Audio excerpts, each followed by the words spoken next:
క్రీస్తునందు ప్రియులారా, యేసు క్రీస్తు నామములో మీ అందరికీ శుభాలు తెలియజేస్తున్నాం. విమర్శించటం, ఇతర సేవకులను విమర్శించటం, ఇతర సేవకులను విమర్శిస్తున్నావు అంటే నువ్వు పనికి మాలిన సేవకుడివి. నువ్వు మంచి సేవకుడు అయితే నీ నోటితో ఇతర సేవకులను విమర్శించకూడదు. నువ్వెట్ట దైవ సేవకుడువో వారు కూడా దైవ సేవకులే. నిన్నెలాగా దేవుడు పిలిచాడో వాళ్ళు కూడా అలాగే దేవుడు వారిని కూడా పిలిచాడు. నువ్వెవరో వాళ్ళతో మాట్లాడటానికి, వాళ్ళు విమర్శించడానికి. నువ్వు పిలువబడినట్టే ఇతర సేవకులు కూడా పిలువబడ్డారు. నువ్వు సేవ చేస్తున్నట్టే వేరే వాళ్ళు కూడా సేవ చేస్తున్నారు. నువ్వెవడు వాళ్ళని అంటానికి?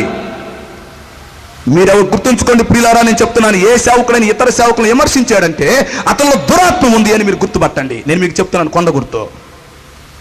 ఒక సేవకుడు సరైన సేవకుడు అయితే వాక్యం చెప్పుకుంటూ పోవాలి. వేరే సేవకులను విమర్శించకూడదు, వేరే సంఘాలను విమర్శించకూడదు, తన సంఘమే కరెక్ట్ అని చెప్పకూడదు. అంత మాత్రమే కదా. ఇంకా ఏం చేస్తుంది తెలిసిన? ఒక సంఘంలో బాప్తీసం తీసుకున్నారు అనుకోండి, ఏదో కొత్త ఇంకో సంఘానికి వస్తున్నారు అనుకోండి, మళ్ళీ ఈ సంఘంలో బాప్తీసం తీసుకోమని చెప్తారు. ఈ పవిత్రులు, ఈ దొంగలు మళ్ళీ ఆ సంఘంలో బాప్తీసం తీసుకుని ఎవరు చెప్పాడు ఇతడు పనికి మాలి పనులు?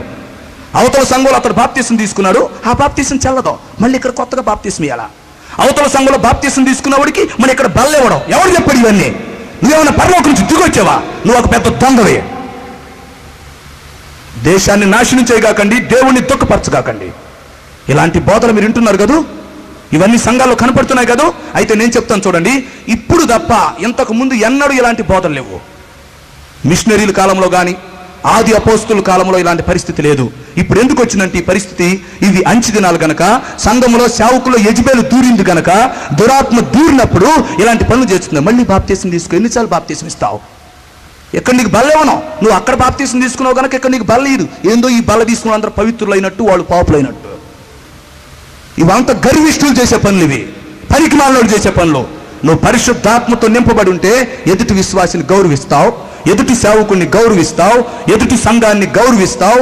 వాక్యం అంతా ఒకటేనని చెప్పి నమ్ముతావు. అందరూ బోధిస్తుంది ఒకే బైబుల్, ఒకే వాక్యం. మరి నేను చెప్పేది కరెక్ట్ అని ఎందుకు అంటున్నావు? నువ్వు బైబుల్ అడ్డం పెట్టుకుని చెప్తున్నావు, నేను బైబుల్ అడ్డం పెట్టుకుని చెప్తున్నాను, అవతల వ్యక్తి బైబుల్ అడ్డం పెట్టుకుని చెప్తున్నాడు. What is your special? దుర్బోధలు చేయగాకండి. ఇంకొంతమంది ఉన్నారు, ఇలాగ తీసుకుంటేనే బాప్తీసం. ఈ మధ్య తండ్రి కుమార పరిశుద్ధాత్మలో బాప్తీసం ఇస్తా ఉన్నారు ఎప్పటి నుంచో. అయితే ఇప్పుడేమన్నారు? యేసునామములో బాప్తీసం తీసుకోవాలంట. మరి అదేందో నాకు అర్థం కాదు. అంటే తండ్రి కుమార పరిశుద్ధాత్మ నామం అంటే ఏంటి? యేసునామం కాదా? అంటే ప్రత్యేకంగా యేసునామం అంటేనే యేసునామా? తండ్రి కుమార పరిశుద్ధాత్మ నామంలో కంటే యేసునామం కాదా? ఓ రకరకాలుగా. ఇంతకుముందు ఆదివారం చేస్తుంటే ఇప్పుడు శనివారం ఆరాధన చేద్దామని వాళ్ళు బయలుదేరారు. ఇంత పగలైతే ప్రభురాత్రి భోజనం అని చెప్పలేదా, రాత్రి భోజనం ఇద్దామంట. ఇవన్నీ ఏంటంటే వెర్రోడికి ఏలామరని, పెచ్చోడికి పిచ్చి పెట్టినప్పుడు ఏం చేస్తాడో అర్థం కాదు. పిచ్చోడి చేతులు రాయి తీసుకుని ఎవడికి వేసి కొడతాడో వాడికే అర్థం కాదు.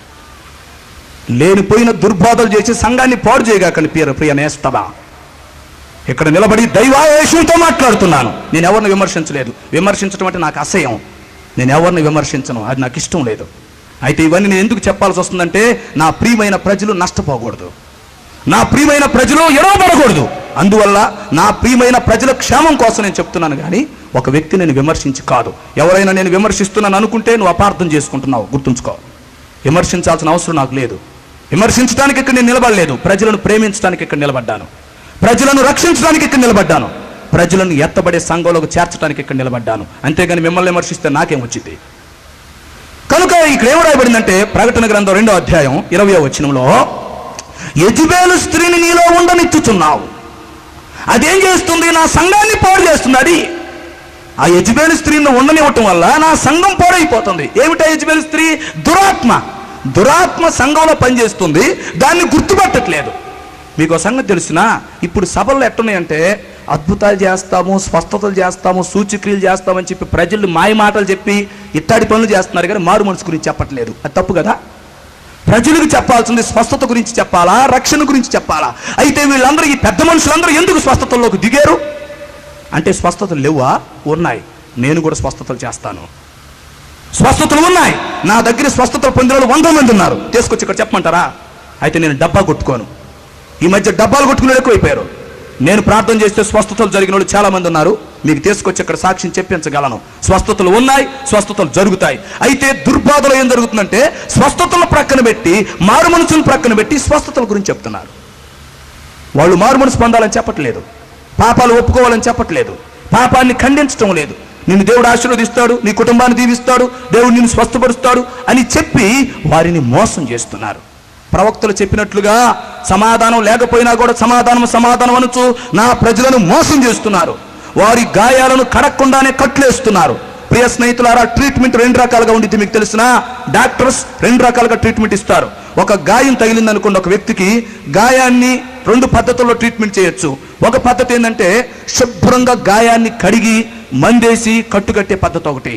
ఇంకొకటి ఏంటంటే గాయాన్ని కడిగితే నొప్పి గనుక, గాయాన్ని కడిగితే ఇబ్బంది ఉండిద్ది గనక గాయాన్ని కడక్కుండానే మందేసి దూది పెట్టి కట్టుకట్టొచ్చు. అప్పుడు కూడా తగ్గిద్ది. అయితే ఏం జరిగిద్దో తెలిసిన, గాయం కడకుండా మందేసి కట్టుకడితే గాయం తగ్గిద్ది కానీ లోపల కుళ్ళిపోయి సెప్టిక్ అయిపోయింది. అయితే ఇప్పుడున్న బోధకులు ఎట్టేటోళ్ళు అంటే గాయాలు కడిగే రకాలు కాదు, గాయాలు కడగరు, గాయాలు కడగకుండానే గాయాలకు ముందులేసి కట్టులు కడతారు. ఎందుకంటే గాయాన్ని కడిగితే నొప్పుడితే విశ్వాసులు పోతారేమో, విశ్వాసులు రారేమో. కఠినంగా చెప్తే విశ్వాసులు కూడా ఎట్టాటోడు తయారయ్యారు చెప్పమంటారా? తిమోతి పత్రికలో చెప్పినట్టు, 2 తిమోతి పత్రికలో చెప్పినట్టు, అంచె దినాల్లో విశ్వాసులంట దొరద చెవులు గలవారై వారికి అనుకూలమైన బోధకులను పోగు చేసుకుంటారంట. బోధకులు అట్నే తయారయ్యారు, విశ్వాసులు అట్నే తయారయ్యారు. విశ్వాసులు ఎలాగ తయారయ్యారంటే వాళ్ళని ఖండించకుండా, వాళ్ళని గద్దించకుండా, వాళ్ళు ఏది చేస్తున్నా కూడా చూసి చూడనట్టుగా పోవాలా. అలాంటి బోధకులు ఎక్కడుంటారా అని చూసుకుంటున్నారు విశ్వాసులు. బోధకులు ఏమనుకుంటున్నారంటే మేము ఎక్కడ గద్దిస్తే, మేము ఎక్కడ ఖండిస్తే వచ్చే దశంభాగాలు ఎక్కడ ఆగిపోతాయో, వచ్చే కానుకలు ఎక్కడ రావో, గద్దిస్తే మళ్ళీ చర్చికి రాడేమో, వేరే సంఘానికి పోతారేమో అని, అంటే ఎట్టో గట్టో వాళ్ళ సంఘానికి రప్పించుకుని వాళ్ళతో కానుకలు తీసుకుని వాళ్ళు నరకానికి పంపించాలి. అది అంటే ఎట్టో గట్ట వాళ్ళు ఏ బాధపడితే ఏమి, వాళ్ళ దగ్గర ఎట్టో గట్ట దశంభాగాలు లాక్కోవాలా, కానుకలు తీసుకోవాలా, ఆదివారం చర్చిలో కూర్చుంటే చాలు సత్య నరకానికి పోతాడు.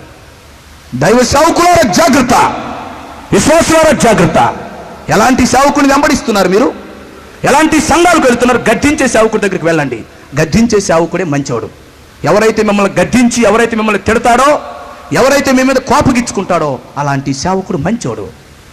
గద్దించేవాడు లోపల ప్రేమిస్తున్నట్టు లెక్క. పై మాటలు చెప్పి మీరు తప్పు చేస్తున్నా కూడా చూసి చూన్నట్టుగా ఉండేవాడు మీ నాశనాన్ని కోరుకునేవాడు, తన స్వలాభాన్ని చూసుకునేవాడు. ఈ రోజుల్లో గద్దింపులు లేవండి. మారు మనసు గురించి చెప్పటం లేదు, పాప క్షమాపణ గురించి చెప్పట్లేదు. అదేమంటే పరిశుద్ధాత్మ అంట, స్వస్థతలంట, అద్భుతాలంట, సూచక్రియలంట, అంటే ఇవన్నీ లేవనే ఉన్నాయి. మళ్ళీ వాటికి నేను శత్రువుని కాదు, అవి ఉన్నాయి. పరిశుద్ధాత్ముడు ఉన్నాడు, అద్భుతాలు ఉన్నాయి, స్వస్థతలు ఉన్నాయి, ప్రవచనాలు ఉన్నాయి, దర్శనాలు ఉన్నాయి. అవి నేను జరిగిస్తున్నాను, వాటికి నేను సపోర్ట్ చేస్తాను. అయితే నేను అనేది అది కాదు. ఆ వ్యక్తులకు చెప్పాల్సిన విషయాలు చెప్పకుండా వాళ్ళని డైవర్ట్ చేస్తున్నాం మనం. వారికి బోధించాల్సిన బోధ మనం అందించట్లేదు, పాపాన్ని మనం ఖండించట్లేదు, పాపంతో మనం రాజీ పడుతున్నాం. వారు పాపం చేస్తున్నా కూడా చూసుచున్నట్టుగా ఉంటున్నాం. అది తప్పు కదా. అందుకనే యెజబెలు స్త్రీని నీలో ఉండనిచ్చుచున్నావు. ఎన్ని విషయాలని చెప్పండి ఇప్పుడు? 1 దొంగ ప్రవచనాలు, 2 దొంగ దర్శనాలు, 3 దుర్బోధ. అంటే లేనిపోయిన క్రొత్త బోధన తీసుకొచ్చి సంఘాన్ని గలిబిలి చేయటం, ఉన్న సంఘాన్ని పాడు చేయటం, లేక సంఘాన్ని చీల్చటం, వేరే సంఘాలకు నష్టం కలిగించటం, వేరే సేవకుల్ని బాధ పెట్టడం, నువ్వు పని చేయకపోగా పని చేసేవాడిని కూడా విమర్శించటం, ఇదంతా దుర్బోధ. 4వ విషయంలోకి వెళ్దామా? ఇంకా యెజబెలు స్త్రీ ఏం చేసిందో చెప్పమంటారా? యెజబెలు స్త్రీ మనుషులు జారత్వం చేయటానికి ప్రేరేపించింది. వ్యభిచారం అన్నమాట. యెజబెలు స్త్రీ అనేది ఒక దురాత్మ. ఈ దురాత్మ సంఘంలో ప్రవేశించినప్పుడు సంఘంలో అక్రమ సంబంధాలు ఎక్కువైపోతాయి. ఒక విశ్వాసతో ఇంకొక విశ్వాసం అక్రమ సంబంధం పెట్టుకోవటం, పాస్టర్ విశ్వాసులతో అక్రమ సంబంధాలు పెట్టుకోవటం, ఒక్కొక్కటి 2-3 చేసుకోవటం, చూసిన అమ్మాయితో అలా పాపం చేయటం. అర్థమైందా? అక్కాదమ్ముళ్ళు అన్నాజల్లులు అనుకొని చివరికి ప్రేమికులైపోయి పెళ్ళిళ్ళు చేసుకోవటం, ఇవన్నీ సంఘాల్లో జ్వరపడతాయి. ఇది వ్యభిచారపు వ్యవహారం. ఎందుకంటే లోన దురాత్మ ఉంది. దురాత్మ చేసే 4వ పని ఏంటంటే వ్యభిచారం. ప్రకటన గ్రంథం 2:20 చూసుకోండి. ఆ యెజబెలు స్త్రీ జారత్వం చేయుటకు నా బిడ్డలను ప్రేరేపించుచున్నది. సంఘంలో సేవకులు భయం లేకుండా అక్రమ సంబంధాలు పెట్టుకొని తిరుగుతున్నారు, విశ్వాసం ఎత్తుకుని వెళ్ళిపోతున్నారు అంతు లేకుండా. మా పాస్టర్ గారు అక్రమ సంబంధం తిరిగినప్పుడు నేనేం పెద్ద లెక్క అని చెప్పి వీరు కూడా అక్రమ సంబంధాలు తిరిగేస్తున్నారు.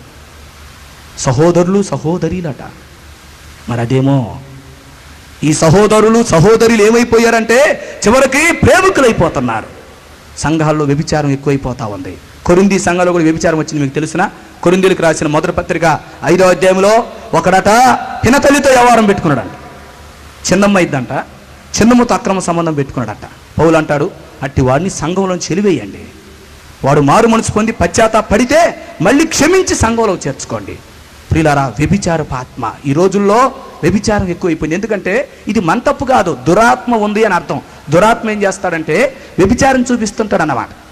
యవనస్తులని పిల్లలకు తొట్టిళ్లతో, పురుషులు చెడిపోవటం, స్త్రీలు చెడిపోవటం, సేవకులు చెడిపోవటం. కొన్ని సంఘాలు వ్యభిచారం వల్ల విచ్ఛిన్నమైపోయినాయి. సేవకుడు సరైనోడు కాకపోవటం వల్ల ఎన్నో సంఘాలు మూతపడ్డాయి.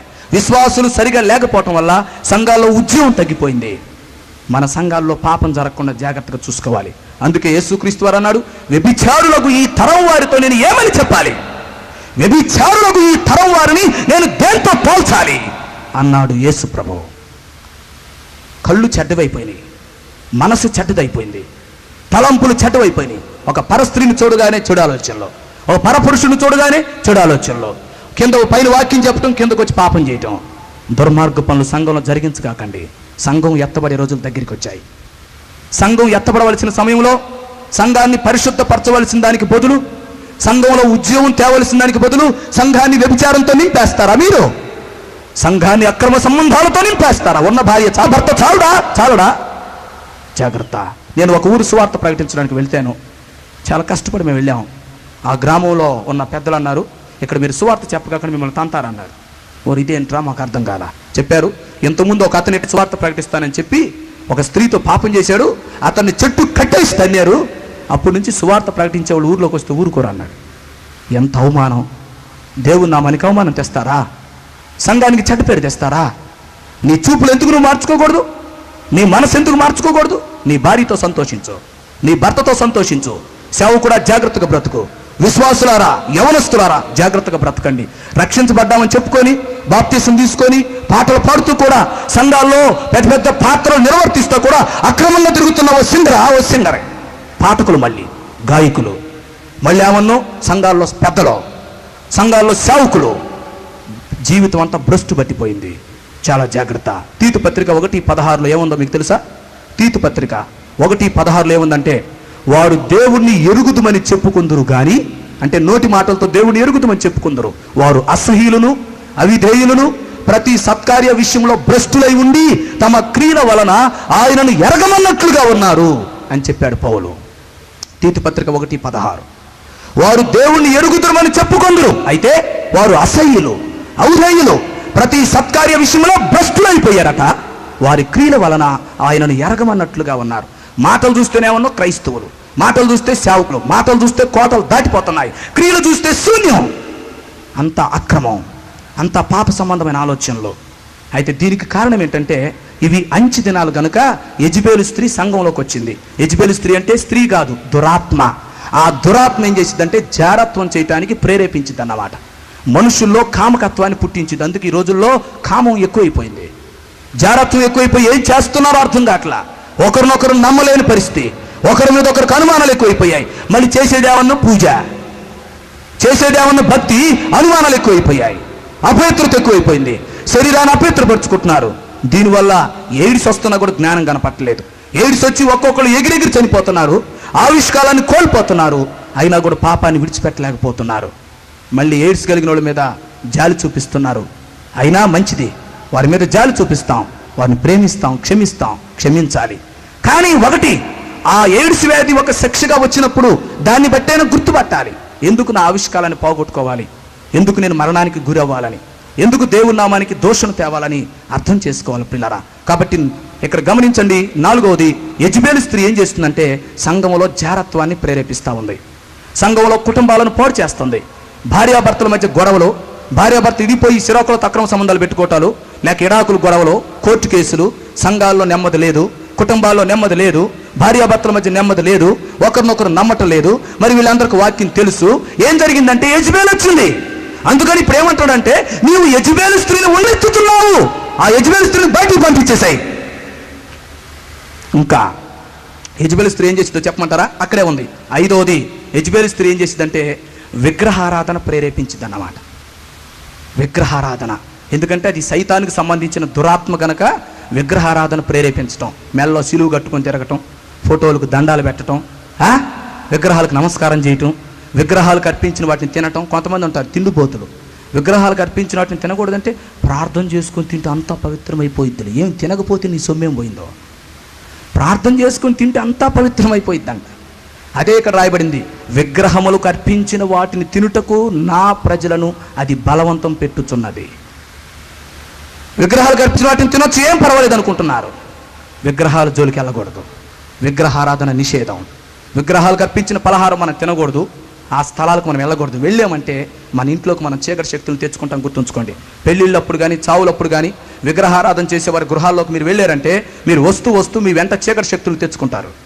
లేనిపోయిన జ్వరాలు వస్తాయి, పీడకాలు వస్తాయి, అవసరమైతే భయం వచ్చింది, ప్రమాదకరమైన పరిస్థితులు మీరు ఎదుర్కొంటారు. కనుక ఈ విగ్రహాల జోలికి పోవద్దని యోహాను పత్రిక 5:21 రాయబడింది. యోహాను మొదటి పత్రిక 5:21. విగ్రహాల జోలికి పోవద్దు.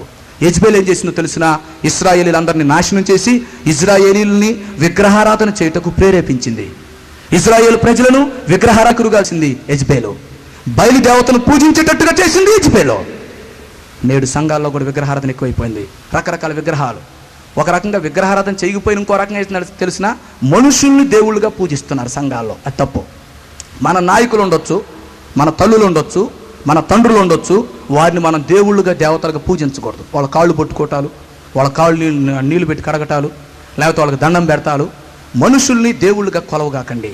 క్రైస్తవ్యంలో కూడా విగ్రహారాధన బయలుదేరింది. చూసినారా? క్రైస్తవ సంఘాల్లో కొంతమంది దేవుడి కంటే ఎక్కువ వాళ్ళ నాయకుడికి ప్రాధాన్యత ఇస్తారు. మా నాయకుడు, మా సంఘం. నాయకుడిని గౌరవించొద్దని నేను చెప్పట్లేదు. దేవుని స్థానాన్ని నాయకుడికి ఇస్తే అది విగ్రహారాధన అయింది.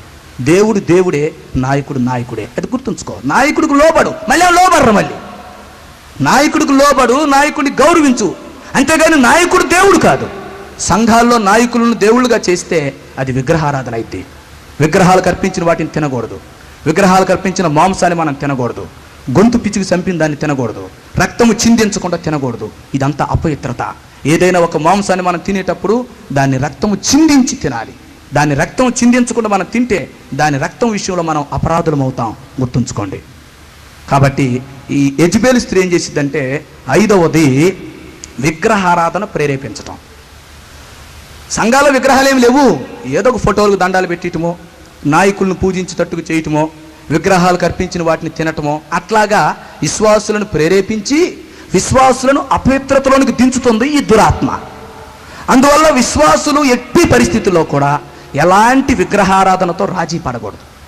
విగ్రహాలకు దూరంగా ఉంటే నువ్వు బాగుపడతావు. ఆ తర్వాత 6వ విషయం, ముగింపుకి వెళ్దాం ప్రియులరా. 6వది, యెజబెలు స్త్రీ ఏం చేసిందంటే సంఘాలలో అలంకరణ. గుర్తుంచుకోండి, అలంకరణ. రాజుల 2వ గ్రంథంలో 9వ అధ్యాయం 30వ వచనంలో చూస్తే, రాజుల 2వ గ్రంథం 9:30లో యెజబెలు స్త్రీ ముఖానికి రంగు పూసుకొని శిరోభూషణాలు ధరించుకున్నట్లుగా మనం చూస్తాం. ఇప్పుడు తయారవుతున్నారు ఒక్కొక్కరు యవనస్తులు. సంఘాల్లో స్త్రీలు పురుషులు తయారవుతున్నారు. డ్యాన్స్ పిల్లలు కూడా పనికిరాలి. దెబ్బకి స్టేజీల మీద నిలబడి పాటలు పాడతారు. సోకు ఆ టీవీలో నిలబడతారు కొయ్యరు. అట్లాగే బూట్లు వేసుకొని, అట్లాగే జీన్ ప్యాంట్లు వేసుకొని, తలకు ముసుగు లేకుండా దెయ్యాల్లాగా నిలబడి ఉదయాన్నే టీవీలో పాటలు పాడుతుంటే వాళ్ళు మనం చూడాలి. వాళ్ళ ముఖాలు. నీచమైన పనులు చేయకూడదు. అలంకరణ అనేటువంటిది యెజబెలు యొక్క లక్షణం. నువ్వు రాజకుమారుడివి, రాజకుమార్తెవు. అంతేగాని నువ్వేమన్నా ముఖానికి సున్నంలాగా పౌడర్ కొట్టడానికి, లిప్టిక్లు కొట్టడానికి, ఎంటుకలకు రంగు పూయటానికి నువ్వేమో సినీ యాక్టర్, నువ్వేమో సినిమాలో నటించడానికి పోతున్నావా? కొంతమంది తెల్ల ఎంటుకలు వస్తేనే నల్ల రంగు కొడతారు. అంటే మళ్ళీ పెళ్లి కొడుకు అవ్వాలనే, వయసు కనపడకూడదనే. 40-50 సంవత్సరాల రంగులు ఎంటుకలు నరవకు ఏం చేస్తాయి? నరిసిన ఎంటుకలు సొగుసైన కిరీటం అని బైబిల్ చెప్తుంటే ఎంటుకలకు రంగులు కొట్టేస్తారు. వేషధారణ జాగ్రత్త. కొంతమంది ఆడవాళ్ళు ఏమన్నా మగోళ్ళ వస్త్రాలు ధరించుకుంటే అయితే మేము మార్చలేమా అని మగోళ్ళు ఆడవాళ్ళ వస్త్రాల్లోకి దిగారు. మీరేనా మార్చేది, మేము మార్చలేమా అని. మగోళ్ళు ఏమన్నా క్రాప్ పెంచుతుంటే ఆడవాళ్ళు అంటున్నారు, సరే మీరు క్రాప్ పెంచుకొని మేము క్రాప్ తీసేస్తామంటున్నారు. చిచి, పనికి మాలిన పనులు. మగోళ్ళని క్రాప్ చేయమంటుంటే ఒక్కొక్కడు జుట్టులు దించుతున్నాడు కిందకి. ఆడవాళ్ళు ఏమైనా జడ పెంచమంటే ఏం చేస్తున్నారంటే క్రాప్ చేసేసుకుంటున్నారు. మగోళ్ళు ఆడోళ్ళు వస్త్రాచటం, ఆడోళ్ళు మగోళ్ళు వస్త్రాలు ధరించటం, మగోళ్ళు ఎంట్రుకులు పెంచటం, ఆడోళ్ళు ఎంట్రుకులు కత్తిరించటం. అర్థమైందా? ముఖానికి రంగులు కొట్టుకోవడం. ఇదంతా ఏంటంటే అసహ్యమైన పని. ఇది యెజబెలు లక్షణం. సంఘాల్లో ఇలాంటి అలంకరణ ఇప్పుడు ఎక్కువైపోయింది. ఒక్కొక్కరు చర్చికి బయలుదేరేటప్పుడు రంగురంగు చీరలతో మ్యాచింగ్ ప్యాచింగ్ అయితే డిస్పాచింగ్ అయితే. గుర్తుంచుకో, మ్యాచింగ్లు ఎక్కువైపోయినాయి ఇప్పుడంతా. వేసుకున్న చీర, జాకెట్, గాజులు, కింద చెప్పులు మొత్తం మ్యాచింగ్ బయలుదేరాలా. చర్చికి బయలుదేరేప్పుడు కూడా మ్యాచింగ్లు కావాలా. నువ్వు షూటింగ్కి వెళ్తున్నావు మ్యాచింగ్లు కావటానికి. ఈ అలంకరణ అనేటువంటిది ఎందుకు వచ్చిందంటే యెజబెలు స్త్రీ నీలో ఉంది. అది యెజబెలు లోపల ఉన్నప్పుడు ఏం చేసిందంటే వెలగల వస్త్రాలు ధరించుకోవటానికి, బంగారు ఆభరణాలు పెట్టుకోవటానికి, రంగురంగుల వస్త్రాలు ధరించడానికి, చిరుకు వస్త్రాలు ధరించి శరీరం అంతా కనపడేటట్టుగా చేయడానికి నిన్ను ప్రేరేపించిద్ది అన్నమాట. నువ్వు ఆ ప్రేరేపణకు లోబడిపోయి దురాత్మ పట్టిన దానివై అట్ట బ్రతుకుతున్నావు. తలకు ముసుకేసుకోరు స్త్రీలు. మరి ఏమో దెయ్యాలా మీరు? తలకు ముసుగు స్త్రీకి అందం అని చెప్తుంది బైబిల్. తలకు ముసుకేసుకోవటం స్త్రీకి గౌరవం, స్త్రీకి మర్యాద. అయితే ఆ ముసుగు తీసి నువ్వు ఉంటున్నావు. జాగ్రత్త, ఇవన్నీ యెజబెలు యొక్క లక్షణాలు. ఇప్పుడు ఇదంతా ఎందుకు జరుగుతుందంటే యెజబెలు అనే స్త్రీ సంఘంలోకి వచ్చింది. అది యెజబెలు అనేటువంటి స్త్రీ ఆ దురాత్మ సంఘంలోకి వచ్చినప్పుడు ఏం చేస్తుందంటే శరీర అలంకరణ, రంగులు మార్చటం, పొట్టోళ్ళు పొడుగ్గా కనపడటం. 3 అడుగులు అమ్మాయింది అనుకో 2 అడుగులు చెప్పులు వేయాలి మళ్ళీ, ఎందుకంటే 5 అడుగులు కనపడాలి కదా. అంటే పొట్టోళ్ళు అయితే కొడతారా? ఇప్పుడు పొడుగుడుగాను ఎందుకు కనపడతాం? నల్లదాని నల్లగానే కనపడు, ఎర్రగా ఎందుకు? ఏ రంగులో ఉన్నవాళ్ళు ఆ రంగుగానే ఉండండి, ఏ వయసులో ఉన్నవాళ్ళు ఆ వయసులోనే ఉండండి, ఏ హైట్లో ఉన్నవాళ్ళు ఆ హైట్లోనే ఉండండి. వస్త్రాలు ధరించేటప్పుడు శరీరానికి నిండుగా ధరించండి. పల్చటి వస్త్రాలు ధరించకుండా, శరీరం కనపడకుండా ధరించండి. కొంతమంది వస్త్రాలు ధరిస్తారు, శరీరం అంతా కనపడిద్ది. ఇంకెందుకు ఆ బట్టలు కూడా ఇడిచేసుకొని తిరగండి, పేచీ లేకుండా పోయిద్ది. నేను ఇలా చెప్తున్నాను ఏమనుకోక, నేను చెప్పేది వాస్తవం. వాస్తవాలు ముందుకు వస్తున్నాయి. యెజబెలు స్త్రీ నేడు సంఘాల్లోకి వచ్చింది. సంఘాలు చిన్నాభిన్నమైపోతున్నాయి.